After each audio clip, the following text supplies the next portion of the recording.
Are you struggling with controlling your desires? Do you want to learn how to live a more virtuous and happy life? If so, then this video is for you. In this video, I will share with you a philosophical story from Stoicism that teaches you how to control your desires and live according to reason, nature, and virtue. Here's my challenge to you. Watch this video to the very end. Show yourself that you're truly dedicated to pushing forward even when the going gets tough. Do you accept? Let's begin. Marcus was a young man who had a great passion for learning.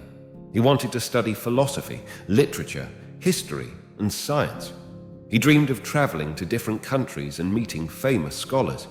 He had a natural talent for writing and speaking, and he hoped to become a renowned author and orator someday. But Marcus also had a problem. He was easily tempted by the pleasures of life. He loved to eat, drink, gamble, and flirt. He spent his money on lavish parties and extravagant gifts. He wasted his time on trivial pursuits and idle entertainment. He neglected his studies and his duties.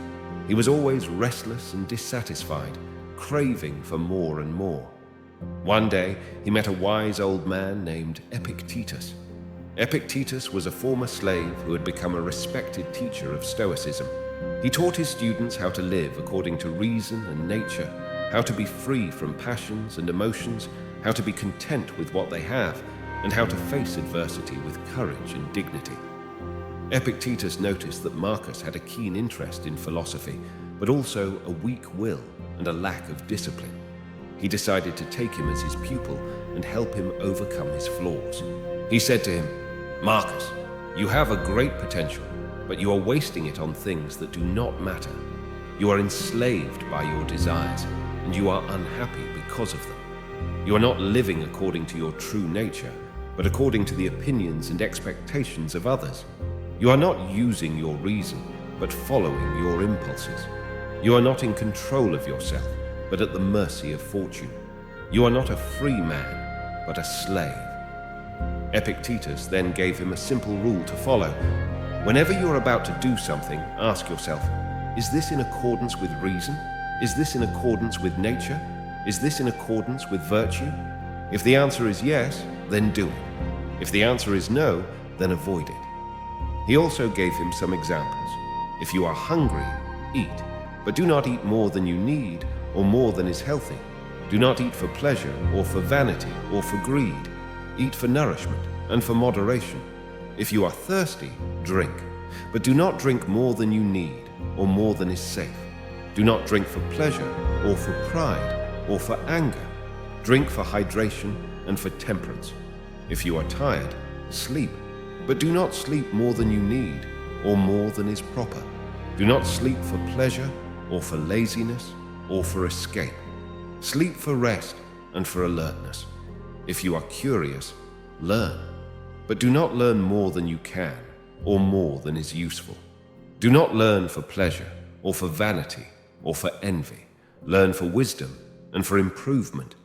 If you are ambitious, work, but do not work more than you should or more than is fair. Do not work for pleasure or for fame or for power. Work for duty and for service. If you are social, interact, but do not interact more than you can or more than is appropriate. Do not interact for pleasure or for flattery or for manipulation. Interact for friendship and for kindness. Epictetus told Marcus to practice this rule every day and to examine his actions and thoughts. He told him to be honest with himself and to correct his mistakes. He told him to be grateful for what he has and to be generous with what he can. He told him to be calm in the face of troubles and to be cheerful in the face of joys. He told him to be humble in the face of praise and to be brave in the face of criticism. He told him to be wise in the face of ignorance and to be virtuous in the face of vice. Marcus followed Epictetus's advice, and gradually he changed his life. He became more disciplined, more focused, more productive, and more happy. He became more rational, more natural, more virtuous, and more free. He became a better student, a better writer, a better speaker, and a better person. He realized that by controlling his desires, He had gained something more valuable than anything he had ever desired. He had gained himself.